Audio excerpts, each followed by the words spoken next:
गया महाराज। तारकाक्ष, विदुम्माली, कमलाक्ष की तीनों ने वर मांग लिया, हमें 3 पुरी का निर्माण कर दो। 3 पुरी बना दी। मरे तो हम तीनों एक साथ, तथास्तु कह दिया। मरोगे तो तीनों एक साथ। तीनों ने विचार कर लिया अपन इकट्ठे ही नहीं होंगे। अपन 3 भाई कभी एक जगह पे इकट्ठे नहीं होना, कभी नहीं होंगे एक जगह इकट्ठे।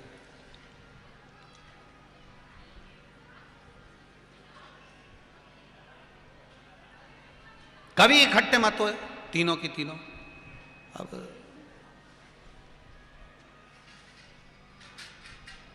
अभी इंदौर कथा करने गए थे तो एक कोई भाई मिलने आए थे। उन्होंने कहा गुरुजी हमारा पूरा की पूरा परिवार केदारनाथ जी गया था उस समय पे, और वहां त्रासदी मच गई थी, सब मर गए।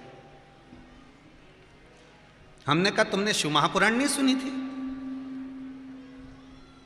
शिव महापुराण में तारकाक्ष, विदुम्माली और कमलाक्ष की तीनों का चरित्र कह रहा है। तीनों राक्षस हैं परंतु तीनों का चरित्र कहता है। पूरा परिवार अगर कहीं जा रहा है तो एक ही गाड़ी में बैठ के मत जाओ, 2 गाड़ी में चले जाओ, या एक गाड़ी जा रही है तो पीछे बस से चले जाओ, कुछ ट्रेन से चले जाओ।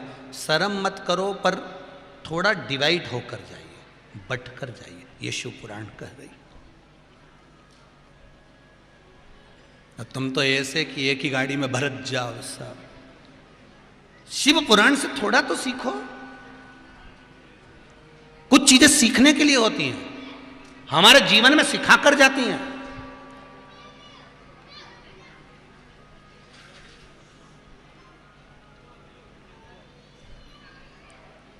और वो हमारे जीवन में सीख प्रदान करती है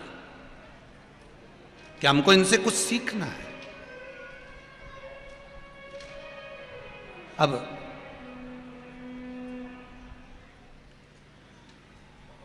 तीनों ने अलग अलग महल बनाए, अलग अलग जगह पर रह रहे हैं। सोना, चांदी, लोहा, तीनों का अलग अलग महल बन गए। तीनों उसमें रह रहे थे। तीनों ने उपद्रव करना प्रारंभ करा। देवताओं ने जाकर शंकर जी से कहा इसको मारना है तीनों को। शिव जी ने कहा इनको मारना कठिन बात है, कोई सरल बात है कि तीनों इकट्ठे होंगे तब तो मरेंगे। इन्हें वर मांगा है कि हम मरे तो तीनों एक ही जगह पर मरें, हमारे प्राण छूटे तो तीनों के एक साथ छूटें। अगर ये वर मांगा है तो तीनों को एकत्रित करना पड़ेगा। एकत्रित करने के लिए क्या करना पड़ेगा? शंकर भगवान ने कहा 33 कोटि देवता पशु बन जाओ और मैं तुम्हारा पति बन जाता हूं। शिव जी का नाम हो गया पशुपतिनाथ। इन तीनों को अपने अपने महल से निकाल कर एक जगह इकट्ठे करो, मैं इनका संहार कर दूंगा। तीनों को एकत्रित करा।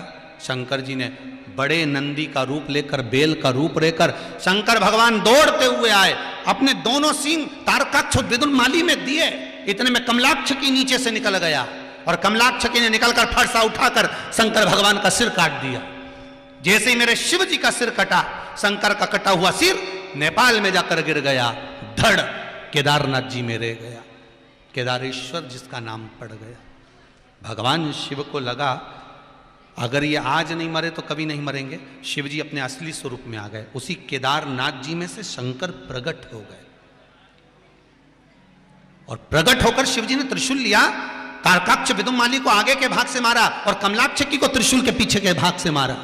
तीनों का संहार करा। देवताओं ने पुष्पों की वृष्टि कर दी, गंधर्व गान कर दिए। चारों तरफ आनंद समाहित हो गया। पशुपतिनाथ भगवान की, शिव जी का नाम पशुपति नाथ पड़ गया। शंकर भगवान का धड़ केदारेश्वर में है। शीश कहां पर है? नेपाल। नेपाल में शिव जी का जो शीश है वो पशुपतिनाथ मंदिर में नहीं है। पशुपतिनाथ मंदिर से 12 किलोमीटर की दूरी पर डोलेश्वर महादेव। कौन से महादेव? डोलेश्वर। वहां शिव जी का शीश है। कई लोग कहते हैं गुरुजी हम पशुपति मंदिर हो आए तो हमने शंकर जी के शीश का दर्शन कर लिया। वो नहीं है। शिव जी का जो शीश है वो डोलेश्वर महादेव है। केदारनाथ जी का जैसा स्वरूप है वैसे ही डोलेश्वर महादेव का स्वरूप है। आप जाकर दर्शन करेंगे तो, कभी जाएं तो आप दर्शन कर। पशुपतिनाथ भगवान का नाम